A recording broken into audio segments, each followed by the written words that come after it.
Posso crer que na vida o milagre vai acontecer.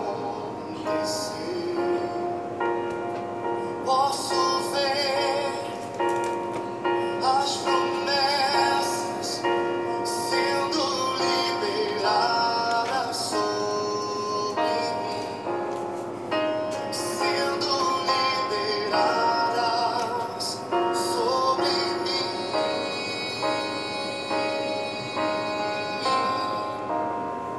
Posso crer que na vida o milagre vai acontecer. Posso ver as promessas sendo liberadas sobre mim, sendo liberadas sobre mim.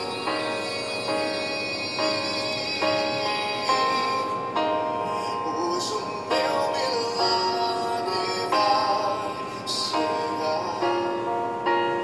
Eu vou crer, não vou duvidar.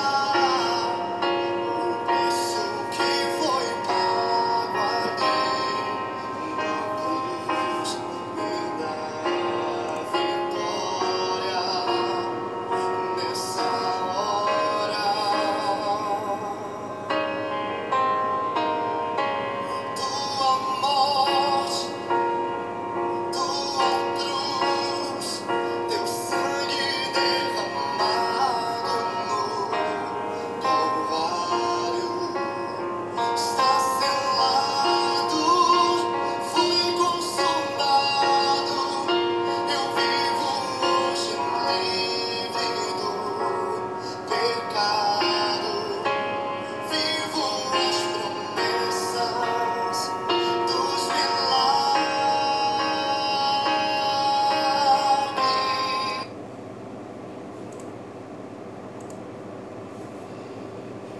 Boa noite a todos, bem-vindo, bem-vinda. Essa nossa roda de conversa aqui, né? As quartas-feiras nós temos feito por aqui ainda, por conta da pandemia. Não estamos totalmente na integralidade lá no templo, né? Mas nesse momento, as quartas-feiras, ainda fazendo nosso culto de oração por aqui. Mas como sempre digo, na presença de Jesus, ao redor do Evangelho de Jesus e sobre a ministração do Espírito Santo de Deus, para que nós venhamos a ter experiências com Deus, o nosso Pai. Amém?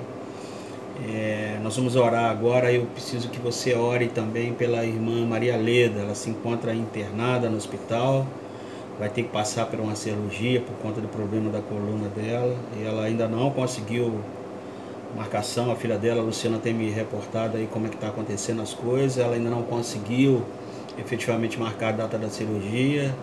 Está sendo feito um tratamento lá enquanto ela não opera, e eu peço aos irmãos que continuem orando pela nossa querida irmã Maria Leda, carece das nossas orações, que ela possa, Deus está no controle disso tudo, eu sei, você sabe, mas que ela possa logo logo estar conosco de novo e dar o testemunho vivo daquilo que Deus fez na vida dela. Amém? Vamos orar. Me acompanhe em oração.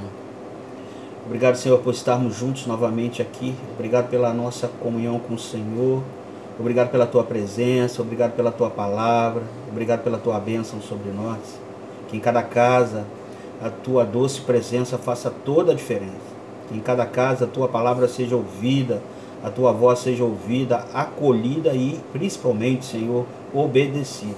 Que o Teu Espírito nos leve a essa experiência. Oramos assim para a Tua glória e oramos em nome de Jesus. Amém e amém. Amém, meus irmãos. Hoje nossa conversa é sobre milagres. Isso mesmo, milagres. E a palavra de Deus como referência bíblica para nós hoje é o Evangelho de Jesus, conforme escreveu lá o apóstolo João. Evangelho de Jesus, conforme escreveu o João, lá no capítulo 20. Nós vamos ler apenas 2 versículos, versículos 30 e 31, quando João diz o seguinte: Jesus realizou na presença dos seus discípulos muitos outros sinais miraculosos. Sinais miraculosos aqui, que nós chamamos de milagres, né? João chamava de sinais miraculosos. Seguindo aí, que não estão registrados neste livro. Ou seja, Jesus fez vários milagres que nem estão registrados aqui, tá? Mas estes foram escritos para que vocês creiam que Jesus é o Cristo, o Filho de Deus, e crendo, tenham vida em seu nome. Amém? Graças a Deus, que o Senhor abençoe a leitura da sua palavra. É muito importante a compreensão do que João está falando aqui para nós sobre sinais miraculosos e o entendimento do Evangelho a respeito dos milagres, né? Então a maioria das pessoas pensa que Jesus realizou os milagres que realizou porque ele era Deus, ele era o Filho de Deus. É como se dissesse assim, bom, Jesus andou sobre as águas, é claro, ele era Deus, né? Não, ele transformou água em vinho, é claro, ele era Deus. Multiplicou os pães e peixes, né? É claro, ele era Deus. Então Jesus fez os milagres que fez porque ele era Deus. Mas nada mais equivocado, irmãos, do que isso aqui. No entendimento do Evangelho e da Bíblia Sagrada e do que Jesus traz de revelação sobre esse tema. Então eu queria dizer para você o seguinte: primeiro, Jesus não realizou os milagres que realizou porque ele era Deus. E Jesus não realizou os milagres que ele realizou para provar que ele era Deus. Jesus realizou os milagres que ele realizou porque ele era o homem perfeito e não porque ele era Deus. Vou repetir para você gravar bem. Jesus realizou os milagres que ele realizou porque ele era o homem perfeito e não porque ele era Deus. Em outras palavras, os milagres que Jesus realizou demonstram o perfeito domínio que ele, como ser humano, tem sobre a criação, sobre o universo criado. O homem perfeito o homem perfeito é maior que toda a natureza criada. Quando Deus criou o homem à sua imagem e semelhança, isso é, a gente vê isso lá em Gênesis, né? E Deus diz assim, olha, façamos o homem a nossa imagem e semelhança, nossa imagem conforme a nossa semelhança, e domine ele sobre a criação. Então o ser humano, ele foi criado à imagem e semelhança de Deus, e ao ser humano foi delegado o domínio sobre a criação. Salmo 8 vai falar disso, depois você vai lá em Salmo 8 e vê Deus falando sobre isso. Deus deu ao homem a prerrogativa de cuidar da criação, exercendo domínio sobre ela. Então quando Jesus fez as coisas que fez, que são os milagres, ele não faz porque ele é Deus, ele faz porque ele é homem. O que Jesus faz, Adão deveria ter feito. O Adão poderia fazer ou poderia ter feito, né? E aí a gente entende que a Bíblia fala do pecado que nós chamamos de pecado original. Pecado original qual foi? Foi o ser humano dizer não para o Criador, né? Ó, é mais ou menos dizer o seguinte, ó, você me criou, me deu o universo para cuidar, então deixa que daqui para frente eu resolvo, deixa que eu faço do meu jeito, deixa que eu faço com a minha força, deixa que eu faço com a minha capacidade. Que foi o que Adão fez, né? Negou a Deus. E a Bíblia no Gênesis está informando para nós que Deus diz assim para o ser humano: no dia que você pretender cuidar da minha criação sem se relacionar comigo, que foi o que aconteceu com Adão e Eva, né? Você vai morrer. Porque você não é autossuficiente, porque você não é autoexistente. Você deriva, ou a sua vida deriva de mim. Então se você romper comigo, você deixa de existir. Que foi o que aconteceu com Adão. Quando entrou no pecado original, né, eles foram expulsos do paraíso e começaram a viver a vida terrena. E a consequência da atitude de Adão e Eva está reverberando na eternidade. Somos nós aqui. Tá? Então quando a gente chama de pecado original comer do fruto da árvore do conhecimento do bem e do mal, e eu tenho insistido nisso, dito isso para você aqui nas minhas ministrações, o Adão, ele pula para fora de Deus, ele se afasta de Deus. E o que existe fora de Deus? Não existe nada, irmãos. Tudo está contido em Deus, né? Porque tudo que existe, existe em Deus. Em Deus tudo é, fora de Deus nada é. O pecado original é pular fora de Deus, né? É deixar de existir. Mas Deus mantém o ser humano vivo pela sua misericórdia e pela sua graça. Amém? O que Jesus faz? Jesus, ele assume a condição humana. Ele se torna homem, né? Ele dispôs lá de toda a sua majestade, toda a sua glória e desce dos céus, vem à terra em forma de homem, né? O que a Bíblia está dizendo para nós é que, primeiro, Deus nos faz a sua imagem. Mas a Bíblia também está dizendo que Deus assume para si a nossa imagem como seres humanos.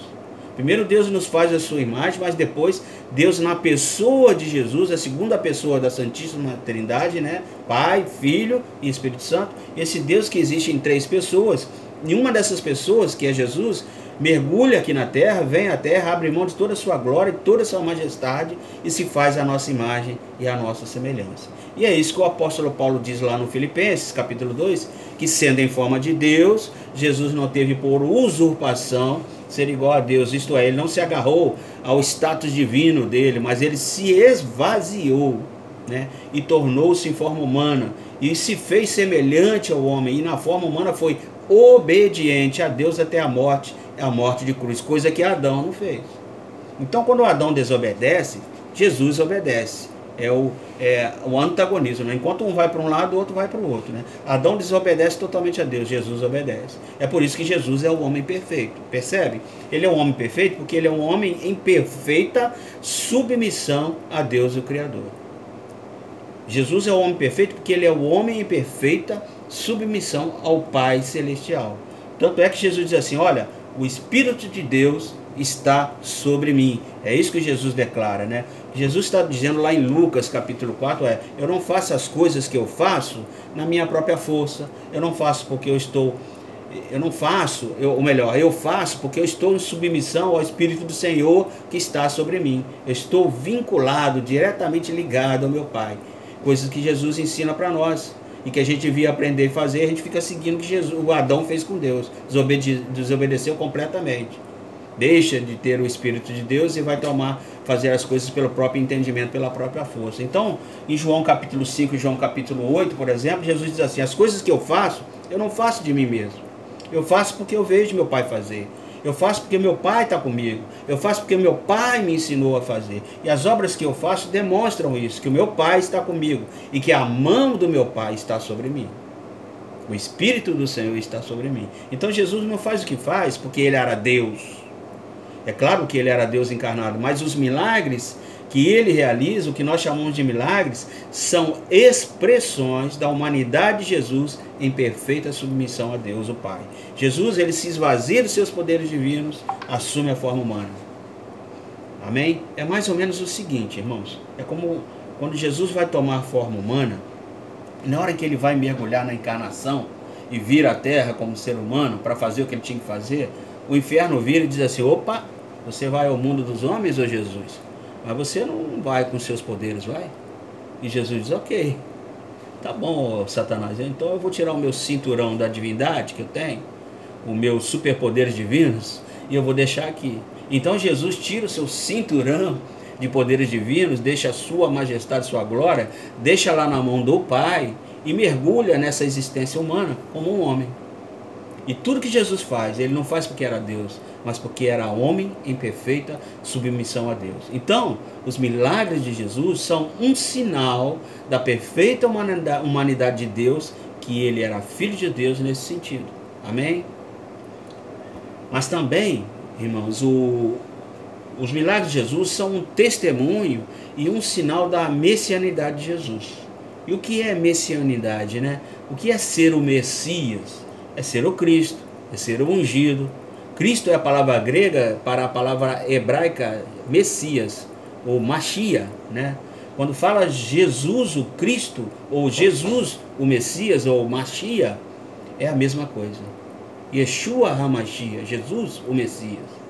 Messias e Cristo não é nome, tá? É título. Jesus é nome. Yeshua, Josué, Jesus, que significa tudo a mesma coisa, esse é nome. Jesus, vírgula, o Cristo, né? Jesus, vírgula, o Messias. Então, Messias e Cristo é título. E o que quer dizer esse título aqui? Cristo, Messias, ungido. Jesus é ungido. É aquele sobre quem repousa a unção de Deus. É aquele sobre quem repousa a mão de Deus. Então, os milagres de Jesus são sinais dessa messianidade de Jesus, de que Jesus é o Messias prometido a Israel. Por isso é que João diz assim, Jesus fez muitos milagres, e não são todos que estão escritos aqui, mas estes eu escrevi. Por isso que João escreve ali no texto dele. E na verdade, João no seu evangelho registra apenas 7 sinais, 7 sinais de Jesus, 7 milagres de Jesus. Esse número, que na Bíblia é um número interessante, né? Simbologia na Bíblia é muito vivo isso, né? Apocalipse é assim. Então você vai perceber isso. No evangelho de Jesus, Mateus, lá quando Mateus escreveu, Marcos e Lucas, tem muitos outros, mas João, ele escolhe apenas 7. Ele diz assim, eu escolhi esses 7 para que vocês creiam que Jesus é o Filho de Deus, é o Messias, e que crendo tenham vida em seu nome. Amém? Isso é, Jesus é aquele ser humano que em perfeita submissão ao Pai, ele pega a humanidade aqui do nada, né, e traz de volta para dentro de Deus. É isso que Jesus faz. Ele mergulha na existência humana e na finitude humana. Ele mergulha na morte e vence a morte. E nos traz de volta para dentro de Deus. É isso que quer dizer que Jesus é o nosso Salvador, Jesus é o nosso Redentor, e que nós temos vida em nome de Jesus. Jesus é o Adão que foi obediente, enquanto o Adão é o Adão desobediente, por isso que Paulo chama Jesus de o segundo homem e o último Adão. Então, quando a gente fala de milagre, Jesus fala de sinais, João, na verdade, fala de sinais miraculosos. Isso faz lembrar aquele ditado chinês que o sábio aponta para a lua e o tolo fica olhando para o dedo, sabe, em vez de olhar para a lua. O sinal aponta para alguma coisa, o sinal é uma placa dizendo, olha para lá, olha para lá. E os sinais miraculosos, os milagres de Jesus apontam para onde? Olha ali o homem perfeito, olha ali o Messias, olha ali o ungido. É isso que os sinais miraculosos de Jesus querem dizer. Então nós não podemos ficar enfeitiçados, irmãos, encantados, deslumbrados com os milagres.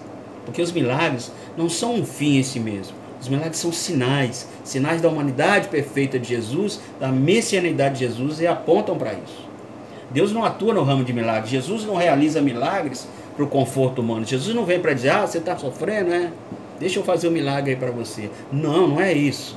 Sabe? O que Jesus faz com os sinais miraculosos, com os milagres, é exercer o domínio sobre a criação e demonstrar que o reino de Deus está presente nele, contido nele.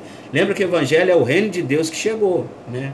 O homem perfeito agora, em perfeita submissão, vai reinar. Jesus veio fazer o que Adão deveria ter feito, exercer o domínio sobre a criação. Agora com Jesus, o domínio de Deus Pai, através do Filho, ou seja, é um domínio de Deus através do ser humano. Então, quando Jesus diz o reino de Deus chegou, ele está dizendo que ele, Jesus, está fazendo isso. E que ele tem autoridade sobre o mundo físico e espiritual. É Jesus sendo um homem perfeito e sendo Messias. Então, os milagres apontam para alguma coisa. Construir uma espiritualidade baseada em milagres, como se Deus estivesse comprometido com o nosso conforto, fazendo milagres, é uma espiritualidade distorcida, querido, que não olha para a grandeza e a beleza da humanidade que Jesus vem revelar para nós. Então, o que eu quero sugerir para a sua reflexão nessa noite, aqui algumas questões. A primeira delas é o seguinte: que razões Deus teria para fazer milagres hoje? Se os milagres foram feitos para atestar e testificar a perfeita humanidade de Jesus e a messianidade dele, que razões Deus tem para fazer milagres hoje? Por que razões Deus realiza milagres hoje nos nossos dias? Se o milagre foi para autenticar aquilo que Jesus era, a pessoa que Jesus era. A segunda coisa que eu quero sugerir para você refletir é também um encorajamento de testemunho para você. Você já viu um milagre acontecer? Já presenciou um milagre? Você tem um testemunho de milagre para contar, ou na sua vida, ou de pessoas próximas a você? Você teve uma experiência de primeira mão com um milagre? Nesse caso, é você vivendo a experiência do milagre e não uma terceira pessoa, tá? A terceira questão que eu quero pedir para você refletir é a seguinte: você já esperou um milagre que não veio? Você já clamou a Deus aí por uma intervenção de Deus, um milagre na sua vida, Deus não fez o que você esperava que ele fizesse? Como que isso afetou a sua vida espiritual? Como que isso afetou a sua fé e o seu relacionamento com Deus? Você já teve uma grande frustração de uma expectativa de milagre? Você já viveu alguma coisa assim? Como é que isso afetou o seu relacionamento, a sua fé com Deus, o seu relacionamento com Deus e a sua vida espiritual? Pense aí nessas coisas. Abre seu coração para Deus. Deixe o Espírito Santo levar você a esse entendimento. Amém? Que Deus te abençoe. Abençoe você, abençoe sua casa, abençoe sua família. Até domingo pela manhã no templo, se assim Deus nos permitir. Amém.